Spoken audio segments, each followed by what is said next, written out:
Boa noite a todos. Que a paz de Jesus esteja e permaneça entre nós. Quero agradecer, é a segunda vez que a Marlene e o Carlinhos me honram com esse convite e eu espero fazer jus à causa. Antes de começar a fala de hoje, eu quero contar um fato curioso, porque ele está certamente relacionado com o tema que nós refletiremos. Eu dou palestras aí pelo mundo afora e o melhor presente que eu ganhei tem um ano do meu filho foi um GPS. Antigamente eu me perdia muito, eu chegava muito atrasada, eu chegava em lugares assim inusitados e algumas vezes até cheguei 1 hora depois da palestra. Mas ontem o GPS quebrou, então eu já me apavorei e pedi a Jesus que abrisse os caminhos, porque eu venho do outro lado da cidade, eu moro em frente ao aeroporto de Congonhas. Então, nós saímos hoje às 5 da tarde de lá. E cada lugar que nós... Choveu bastante, então cada lugar que nós decidíamos, agora é por aqui, agora uma alternativa, não é? Tudo parado. De repente, apareceu do nosso lado um carro, uma Paraty branca, caindo os pedaços. A placa da Paraty era as iniciais do nome do meu marido. E o número da placa era a idade dele 2 vezes. E o senhorzinho que estava no carro, nós falamos para ele, olha, por favor, ajuda a gente quer ir para lá, a gente está indo para a Avenida Sapopemba. Aí ele falou, água rasa, estou indo para lá, pode me seguir. No meio do trajeto, o meu marido observou que tinha um adesivo no carro, bem apagadinho, porque o carro também já está nas últimas, né? Um adesivinho apagadinho escrito perseverança. E aí meu marido falou assim, gente, tem um centro espírita com esse nome, o da Guiomar, né? Eu falei, é verdade, será que o moço é de lá? Aí ele virou e disse, nossa, será que é o mesmo espírito que procurou o Bezerra para receber aula e sumiu, né? E aí, quando chegamos aqui, já naquela rua, avenida grande que teria que cruzar, antes de entrar na Acre, ele parou o carro, acenou para a gente e falou assim, agora é só seguir, virar à direita que vocês estão lá.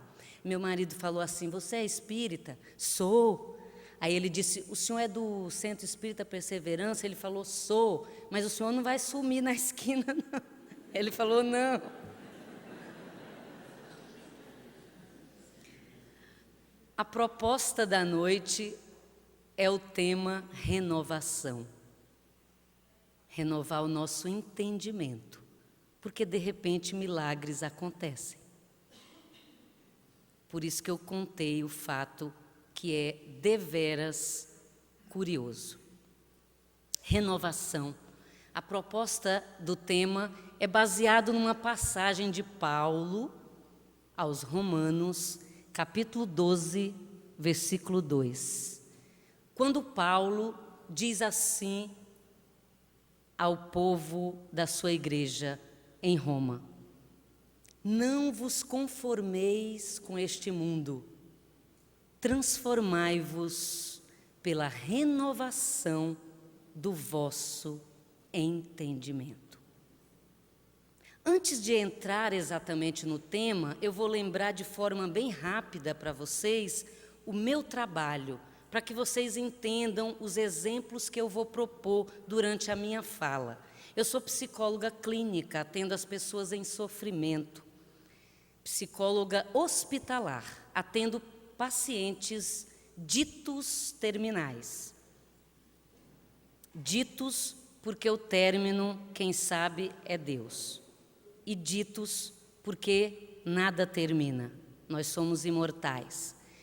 Sou psicóloga especializada em luto, então diariamente eu atendo pessoas que estão vivenciando perdas, famílias enlutadas. Hoje não foi diferente. Muitos dos exemplos que eu trarei aqui hoje para a nossa reflexão fazem parte do meu cotidiano, do meu dia a dia, atendendo irmãos nossos, vivendo situações de dor. Antes de entrar exatamente ainda na passagem, eu quero lembrar rapidamente Paulo.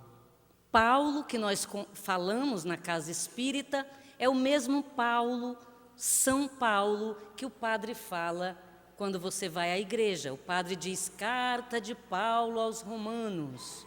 E nós falamos, glória a vós, Senhor. É o mesmo São Paulo. É o mesmo São Paulo que dá nome ao time de algumas pessoas. Fazer o quê? A evolução é verde. É o mesmo São Paulo que dá nome à nossa cidade, que não é o Rio de Janeiro, mas é maravilhosa.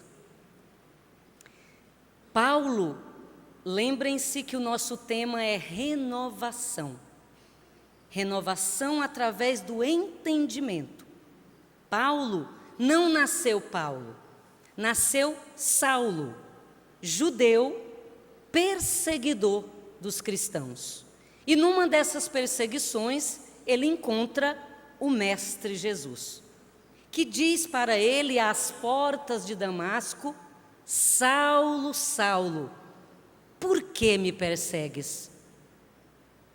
A partir deste momento, Saulo, tocado pelo magnetismo que a grande mensagem da qual Jesus era portador carregava, Saulo deixa imediatamente de ser o maior perseguidor dos cristãos e passa a ser o maior difusor do Evangelho do Mestre Jesus, numa época em que não havia Face.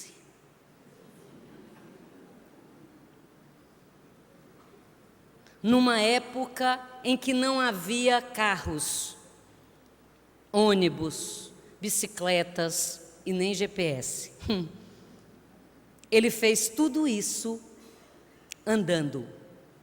Em cada lugar que Paulo chegava, agora batizado, cristão, ele fundava uma igreja. E como que era essa igreja? Uma casinha de tijolinho e uma cruzinha em cima? Não.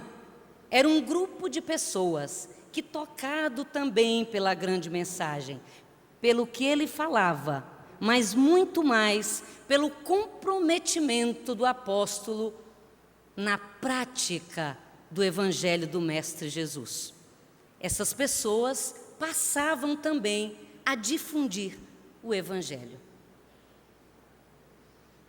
Paulo visitava as suas igrejas e, grande líder que era, como dizem os adolescentes na linguagem atual, ele percebia a cada visita o que estava rolando. Na igreja de Roma, ele percebe um distanciamento da sua igreja. E é aqui que eu convido a vocês a fazerem a reflexão. Porque se nós lermos o Evangelho, falarmos do Evangelho, mas não emparelharmos o Evangelho com a atualidade, não vai fazer sentido. Paulo falou à igreja de Roma, mas também falou para cada um de nós hoje. Então, a minha proposta para nós é que nós reflitamos sobre essa mensagem de Paulo. O que ela tem a ver conosco hoje? São Paulo, Brasil, 2013, 7, 8 meses já sobrevivendo ao suposto fim do mundo, lembram-se? O que ela tem a ver conosco hoje? Paulo, percebendo esse distanciamento do seu povo, e vocês me dirão, mas que tipo de distanciamento? Distanciamento da prática. Sabe aquela pessoa que diz assim, eu sou espírita. E aí o primeiro cachorro que encontra dá um pontapé. Cadê o comprometimento? eu sou católico, eu sou evangélico, eu sou qualquer coisa. Cadê o seu comprometimento no dia a dia? Então Paulo, percebendo aquele clima de inconformação da sua igreja, ele escreve a carta aos Romanos e diz o seguinte: não vos conformeis com este mundo. Não está tudo bem. Então não é para se conformar. Não vos conformeis com este mundo. Transformai-vos pela renovação do vosso entendimento. Olha que interessante. Não é para se conformar. E a fala de Paulo é para que nós nos transformemos através da renovação do nosso entendimento. Ele não fala em nenhum momento para você ir lá e transformar o seu marido, transformar a sua esposa, a sua sogra, a sua vizinha, o seu chefe. Não. Ele fala: transformai-vos pela renovação do vosso entendimento. Olha que interessante e olha que inteligente a fala de Paulo. Conformar, do latim conformare, que significa tomar a forma de. Quem toma a forma de é ameba. Nós não somos amebas, nós somos os seres inteligentes do universo, movidos pela lei de progresso e inseridos, mergulhados, entremeados pela lei de amor. Então nós somos os seres inteligentes, não temos que nos conformar. Ora, mas se não é para se conformar, é para fazer o quê? É para se resignar. E o que é se resignar? Se resignar é você saber o que você pode mudar, o que você não pode mudar e transitar entre esses dois polos em equilíbrio. A doutrina dos espíritos é uma possibilidade de respostas, porque para viver em equilíbrio você precisa de respostas. E respostas que venham ao encontro da sua lógica, para que gerem em você um aporte de equilíbrio e você trate de se resignar. Porque você só se resigna quando você compreende o mecanismo da lei de amor, de progresso. Lembrando que Deus é justo e que está tudo certo. Então, a minha proposta para nós hoje é que tentemos alinhar algumas necessidades de renovar o nosso entendimento.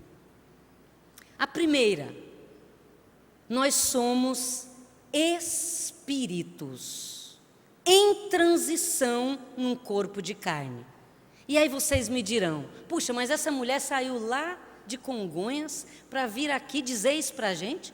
Nós já sabemos que nós somos espíritos, nós já aprendemos isso aqui no Caminho da Luz. É verdade. Francisco do Espírito Santo Neto, psicografando o Espírito de Hamed, no livro As Dores da Alma, nos diz que estar no intelecto não significa estar na alma. Então, todo mundo diz que sabe que é um espírito encarnado, mas dificilmente nós vemos as pessoas viverem como espíritos encarnados. Basta você encontrar alguém no supermercado e você pergunta para a pessoa: e aí, tudo bem? Aí ela fala: não, está tudo muito difícil. Aí você responde: você é um espírito que sabe que está encarnado, mas você responde para a pessoa: é a vida.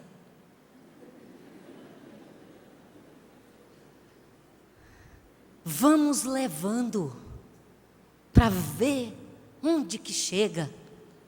Aí a outra respira fundo e fala: só por Deus. E aí você fala assim: menina, você não imagina, minha mãe doente, meu pai desempregado, e esse calor. E aí a pessoa fala assim: mas eu vi que vai virar o tempo amanhã. Aí a pessoa responde: ai, virar o tempo, ai, não gosto de frio. Aí ela fala assim: não, mas no jornal falou que vai virar, mas não vai ficar frio, só vai chover. Ai, eu odeio chuva. Não, mas no final de semana vai ficar sol.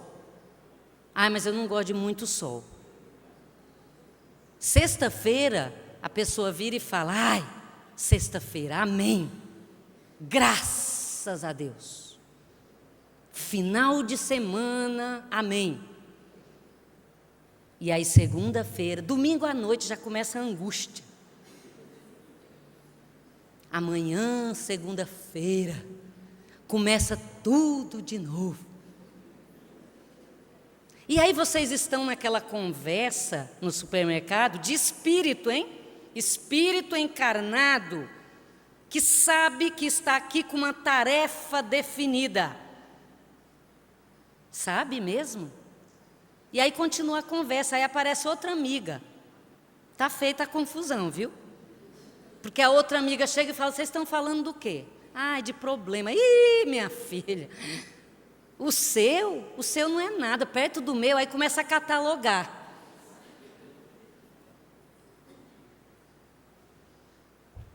Não vos conformeis com este mundo, transformai-vos pela renovação do vosso entendimento. E aí vocês me dirão: ora, Deusa, mas se a pessoa está cheia de problema, e é verdade, está todo mundo doente, não sei quem morreu, você quer que ela diga que está tudo bem? Não está tudo bem. Mas ela precisa renovar o entendimento dela. Porque se nós estamos mergulhados nessa atmosfera que nós desejamos, André Luiz, no livro Respostas da Vida, ele nos diz que a vida é o que você deseja todo dia. Ora, se você já foi dormir domingo, angustiado porque hoje era segunda, você quer que a segunda seja como? Então renove o seu entendimento. Se você encontrou sua amiga e ela perguntou se está tudo bem, realmente não está. Mas se você fica colocando o foco na desgraça, você quer que continue o seu campo vibracional? Como? E você quer continuar construindo e através da ressonância, que é lei da física, você quer continuar atraindo o quê? Pessoas em sintonia com você que também estão em sofrimento e que acham que a vida não tem jeito, que o melhor mesmo é morrer. Mas aí se a gente falar assim, ok, várias vezes a gente encontra pessoas que falam: queria cavar um buraco e sumir. Aí você fala: tá bom, vou cavar agora. Ela fala: não, eu só estava falando, não é? Então renova o seu entendimento. Primeiro entendimento: nós somos espíritos que estamos num corpo de carne. Então você não é doutor, você não é professor, você não é pai, você não é mãe, você está qualquer coisa. Você é um espírito imortal. A sua identidade real é de espírito, não é aquela verdinha que está aí na sua bolsa. Primeiro entendimento que nós vamos sair daqui renovando hoje é esse. O segundo: não existem crianças, existem espíritos que estão criança. Muita calma nessa hora, quando você poupa o seu filho, o seu sobrinho, o seu aluno, o seu vizinho, porque ele é criança, coitadinho dele. Ai, ai, ai, não existem crianças, existem espíritos que estão num corpo de criança, que estão com o psiquismo em formação e que estão suscetíveis da nossa orientação. Pergunta 208 do Livro dos Espíritos. Allan Kardec pergunta para o Espírito da Verdade: o espírito dos pais influenciam de alguma maneira o espírito dos filhos? E o Espírito da Verdade responde: sim. É dever dos pais educar os filhos através do exemplo, e se falharem, serão culpados. Educar, do latim educare, que significa mostrar o caminho, encaminhar, conduzir. Não existem crianças, existem espíritos que estão criança. Há pouco tempo eu atendi um menino de 9 anos chamado Tiago, leucemia, fase terminal. Tiago virou para mim no hospital e falou assim: doutora, por que crianças morrem? Atrás dessa frase tem alguém que está, desculpem a redundância, morrendo de medo de morrer. E aí eu disse para ele, porque eu preciso respeitar a concepção religiosa dele. Eu preciso respeitar o que o pai e a mãe passou para ele. Então eu não posso chegar lá e já começar a pregar para o paciente. Olha, a vida continua, fica firme aí. Não posso. Dá vontade às vezes, mas não posso. Preciso respeitar. Então eu virei para ele um espírito que está num corpo de 9 anos. Não vos conformeis com este mundo, tá? Transformai-vos pela renovação do vosso entendimento. Eu poderia, naquele momento, começar a chorar e pensar assim: coitado, por que uma criança, né? E vocês me dirão: mas doutora, você não sente? Sinto. Mas eu preciso desenvolver misericórdia. Miséria, corde, coração. Me aproximar da miséria do outro e trazer para o meu coração para poder desenvolver empatia e ser instrumento da evolução dele. Senão eu não contribuo. Senão eu vou ficar igual a mulher do supermercado.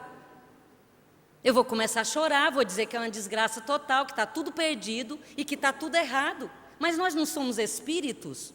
Então eu virei para o Tiago e falei assim: Tiago, o que seu pai e a sua mãe explicou sobre isso? E ele me disse assim: uma criança, tá? Um espírito num corpo de 9 anos. Não subestime o seu filho. Coitado, não está entendendo nada. Muita calma nessa hora, tá? Ele virou para mim e disse assim: o que meu pai e a minha mãe ensinou, eu já sei. Eu quero saber de você. O espírito de 0 a 10 anos, com psiquismo em formação e ainda totalmente à mercê do ambiente e das suas figuras principais, papai, mamãe, vovô e vovó, ele não consegue articular, ele não tem um repertório psicológico suficiente para ele argumentar, mas ele capta. Ele sente. Então ele sentiu na interação comigo que eu tinha algo diferente para oferecer-lhe. E aí eu virei para ele e falei assim: Tiago, eu enfatizei o eu, que é para não dizer que eu estava fazendo a cabeça do menino. Falei: eu acredito que não existem crianças. Existem espíritos que estão num corpo de criança. Ele bem fraquinho, encostado nos travesseiros, começou a vir para frente. Sabe quando você está conversando com alguém e aí o assunto começa a ficar interessante e aí a pessoa começa a se aproximar? Ele começou a se aproximar. E aí quando eu comecei a explicar, ele virou para mim com seus olhinhos pré-adolescentes e falou assim: mas ó louco! Maior louco, na linguagem adolescente, significa isso faz sentido. A minha lógica de espírito, porque eu não tenho só 9 anos, a minha lógica me diz que essa mulher está falando algo que faz sentido. 3 dias depois, Tiago desencarnou. Desencarnou em equilíbrio. Menos ansiedade, menos medo, com algumas respostas a mais. E eu contribuí para a evolução do Tiago enquanto espírito imortal.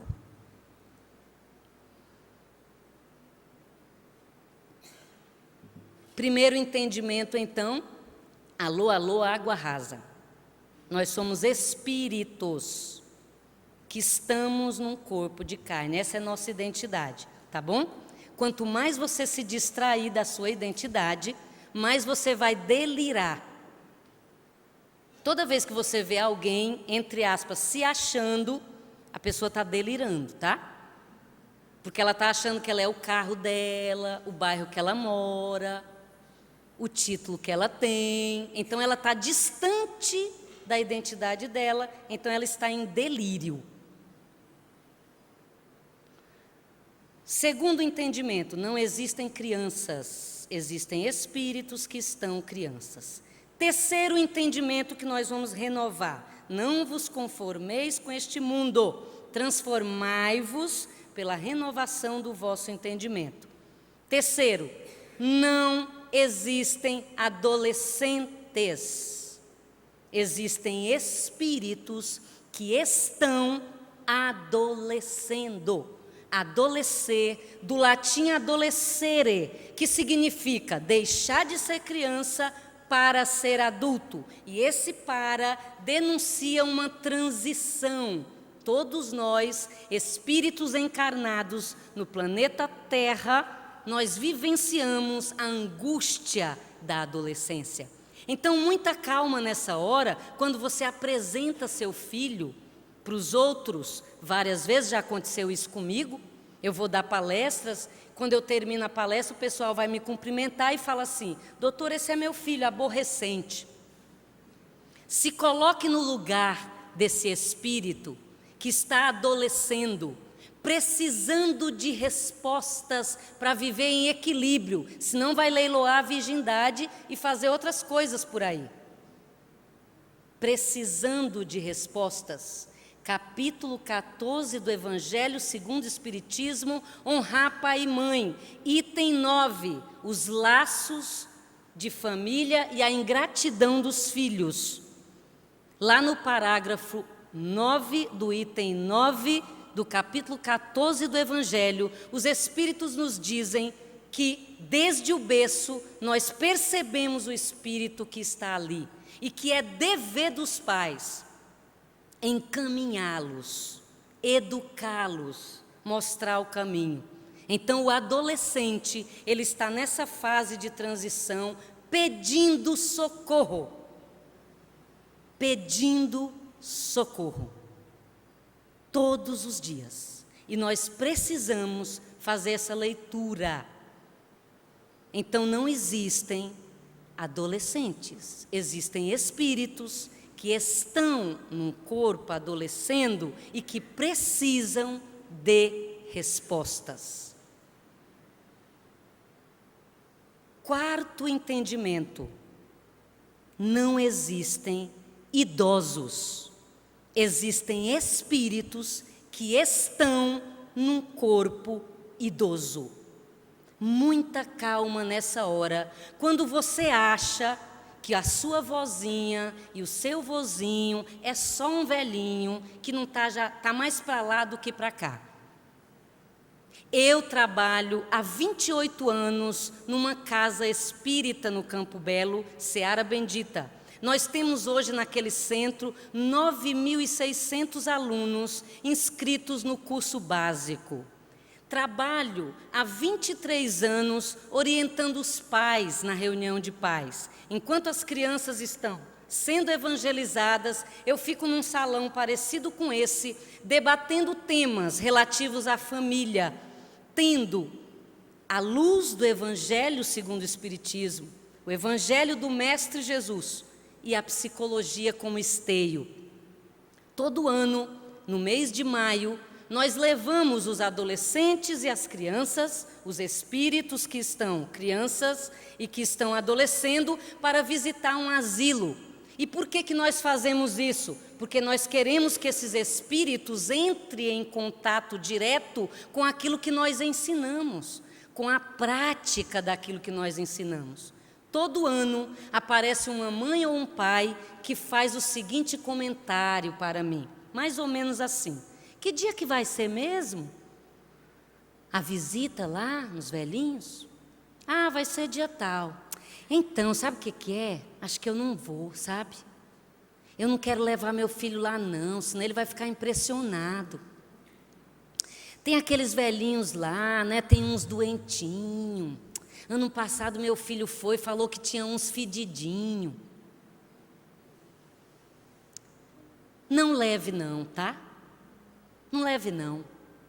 Não apresente para esse espírito a realidade. E espere para ver, porque a lei é inexorável, ela é de justiça e ela é de progresso. Emmanuel nos diz que se não compreendermos a dor do nosso irmão, fatalmente teremos que passar por ela. Você, num corpo de carne, você vai envelhecer.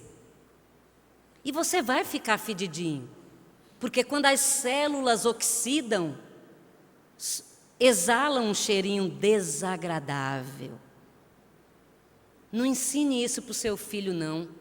Pague para ver, porque você verá. A lei é de amor e a lei é de progresso. Não vos conformeis com este mundo, transformai-vos pela renovação do vosso entendimento. É essa a proposta da noite. Vou colocar alguns exemplos para vocês que eu atendo no meu dia a dia para nós refletirmos sobre a nossa história, sobre a nossa necessidade de renovar o nosso entendimento. E eu vou tentar ser rápida e ser mais objetiva, porque a hora avança. O meu paciente, 40 anos, virou para mim no consultório e me disse: odeio ser japonês. Não vos conformeis com este mundo. É para eu dizer para ele que tudo bem? Como assim? Você odeia ser japonês? Fica bem. Sai por aí feliz da vida dizendo que bom ser japonês, que bom. É verdade? Não, não é verdade. O apóstolo disse: não vos conformeis com este mundo. Não é para ele se conformar. Não, está tudo bem, Deus quis assim, fazer o quê? Não, ele é inteligente. Então ele vai pensar o que ele pode mudar e o que ele não pode mudar e o que ele vai fazer com isso. Então eu, enquanto instrumento da evolução dele, virei para ele e falei assim: escuta, o que dá para mudar nisso? Ele falou: ixi. Eu falei: pois é.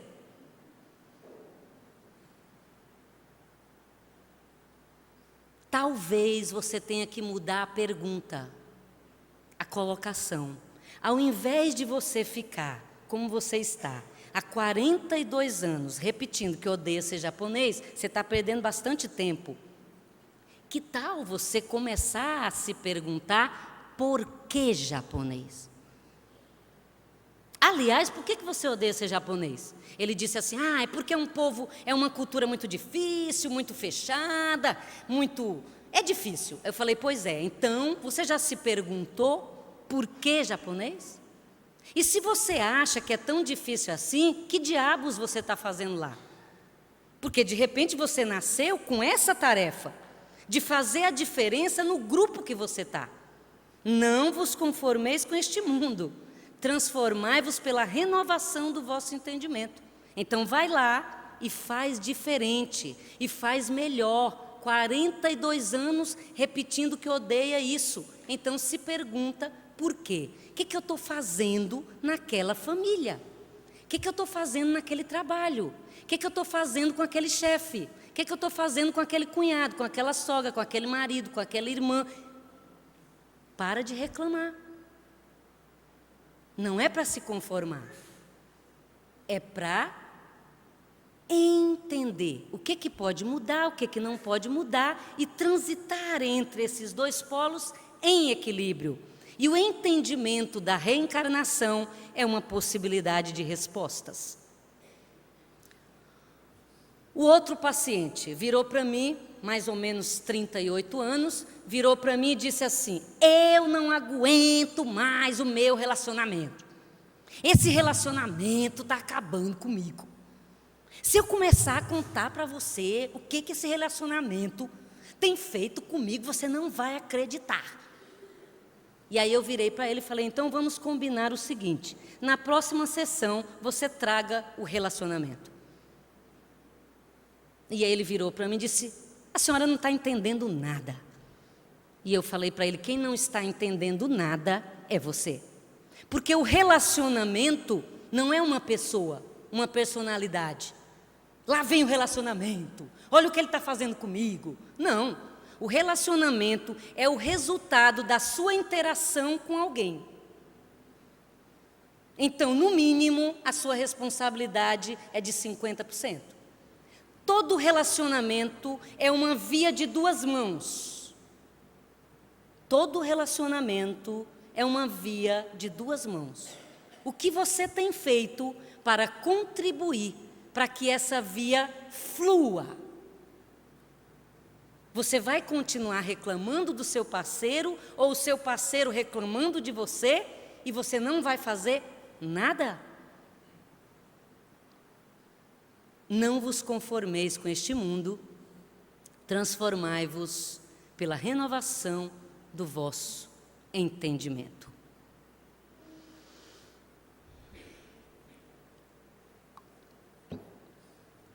Vocês lembram que há pouco tempo desencarnou o jogador Sócrates, o ex-jogador? Ele desencarnou de cirrose. Eu não sei se aqui na Água Rasa é diferente, mas cirrose é aquela doencinha que as pessoas que abusam daquele negocinho que desce redondo ficam doentes. Eu estava atendendo, uma semana depois que o Sócrates faleceu, eu estava atendendo um paciente que estava com cirrose. Quando eu entrei, lembrem-se que a nossa proposta é de renovação do nosso entendimento. E eu entrei no quarto, ele virou para mim na cama e falou assim: doutora, viu quem morreu? Aí eu falei: sim, vi. Aí ele disse assim: você sabe do que, né? Atrás dessa fala tem alguém que está com medo de morrer. E aí eu virei para ele e falei: sim, eu sei do que. Aí ele virou para mim e disse: para você ver o que a bebida não faz com uma pessoa. Alô, alô, Água Rasa. A água vai ter que subir. Porque a bebida não faz nada com ninguém. Alguém aqui, descendo e subindo a Avenida Sapopemba, algum dia encontrou um sujeito correndo desesperado de uma garrafa de vodka, que gritava para ele: me beba, me beba, me beba. Não vos conformeis com este mundo, transformai-vos pela renovação do vosso entendimento. A bebida não faz nada com você. Você é um espírito que faz escolhas. Minha paciente virou para mim e disse: Deusa, o meu pai está morrendo, câncer, pulmão. Você poderia ir lá no hospital dar uma palavrinha com ele? E eu falei: sim. E fui lá ter com o pai da minha paciente. Ele tinha 64 anos, estava num corpo de 64 anos, bastante debilitado, consequência do uso do tabaco. E a minha paciente virou e disse assim: olha, você fica aí um pouquinho na porta, que eu vou entrar e vou dizer para ele que você vai lá falar com ele, tá bom? Você fica aí quietinha? Eu falei: fico. E aí eu fiquei na porta esperando e ela entrou. Vamos fingir que essa mesa é a maca e vamos fingir que o pai da minha paciente está aqui. Minha paciente entrou, pôs a mão no braço, eu estou tentando ser rápida porque eu estou vendo o relógio. Pôs a mão no braço dele, começou a chorar e falou assim: eu só queria entender. Ela falou isso olhando para cima, tá? Porque quando a gente quer entender, a gente quer achar um culpado também, tá? E aí, o pai dela lá, bem debilitado, à beira da morte. Aí, de novo, ela continuou passando a mão no braço dele, aí, de novo, balançou a cabeça, chorando, e falou assim: eu não me conformo. Continuou chorando, e o pai dela lá fraquinho. Terceira vez, é a última, tá? Ela foi passar a mão no braço dele, ela já ia falar alguma coisa, ele, encontrando uma força que ele já não a tinha, empurrou o braço dela e falou: para com isso, menina, esqueceu que eu fumei a vida toda. Alô, alô, água rasa. O cigarro não faz nada com ninguém. Então, certamente, a resposta que a minha paciente precisava, ela teve. Ou vocês, nesses anos todos, descendo e subindo a Avenida Sapopemba, encontraram alguém correndo desesperado de um maço de cigarros que gritava: venha para o mundo de Marlboro. Então, o cigarro não faz nada com ninguém. Para encerrar, mais um caso bem rapidinho, bem interessante, que os senhores depois podem pesquisar. Eu dou palestras por aí afora e de vez em quando me chamam para dar palestra em São Vicente.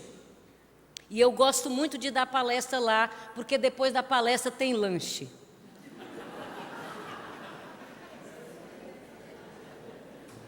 Numa das últimas palestras que eu fui, eu estava lá dando a palestra rapidinho, porque eu queria acabar logo por causa do lanche. Terminou a palestra, nós fomos lá para trás e tinha uma mesa enorme.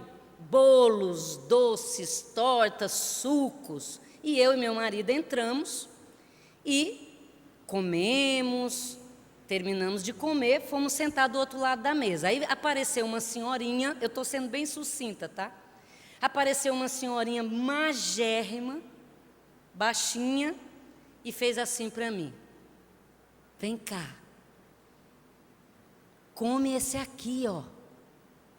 Aí eu falei: não, obrigada, eu já comi. Ela falou: mais um pouquinho, só um pouquinho, vai. Aí eu comi e saí dali, fui para o outro lado da mesa. Ela veio atrás de mim, tá? Me cutucou de novo e falou assim: vem cá, faltou esse, ó. Aí eu falei: não, obrigada. Ela falou: por favor, vai, só um pouquinho. Aí eu falei: tá bom. Aí comi. Aí quando eu fui saindo, que ela veio atrás de mim de novo, eu brinquei com ela: não vos conformeis com este mundo, transformai-vos pela renovação do vosso entendimento. É essa a nossa reflexão da noite. E aí eu virei para ela e falei assim, brincando, eu falei: moça, por que você não come? Você está me obsidiando. E aí ela virou para mim e disse: é porque eu não posso. Aí eu falei assim: ah, é? Ela falou bem baixinho, tá? Quando a gente está falando coisa que compromete, a gente fala bem baixinho, né? Aí ela falou assim: eu vou te contar. Aí eu falei: então conta. Aí ela disse assim: a danadinha da diabetes, ela me pegou. Alô, alô, água rasa. A diabetes, e nem doença nenhuma, pega ninguém. Já está comprovado cientificamente, corroborando o Livro dos Espíritos, que não há determinismo. De determinado só o momento do nascimento e o momento da morte. Toda doença é construída. E vocês me dirão: mas e se você já trouxe no genes? Você pode trazer todos os genes de todas as doenças. Se você não quiser, você não desenvolve. Tudo que eu falei está baseado em pesquisas científicas. E essa última fala no livro A Biologia da Crença, de Bruce Lipton, que é PhD em Biologia e Física e que é pai da epigenética, e já comprovou que não há determinismo genético. Toda doença é construída. Muita calma nessa hora, água rasa, ninguém sai correndo na Sapopemba porque uma diabetes vai pegá-lo. Que Jesus nos abençoe, toque os nossos corações e que nós possamos sair daqui um tanto mais reflexivos sobre a necessidade de renovarmos o nosso entendimento. Eu estarei lá fora expondo os meus livros e os meus DVDs com palestras e terei o maior prazer de trocar uma palavra com alguém que assim queira. Muito obrigada.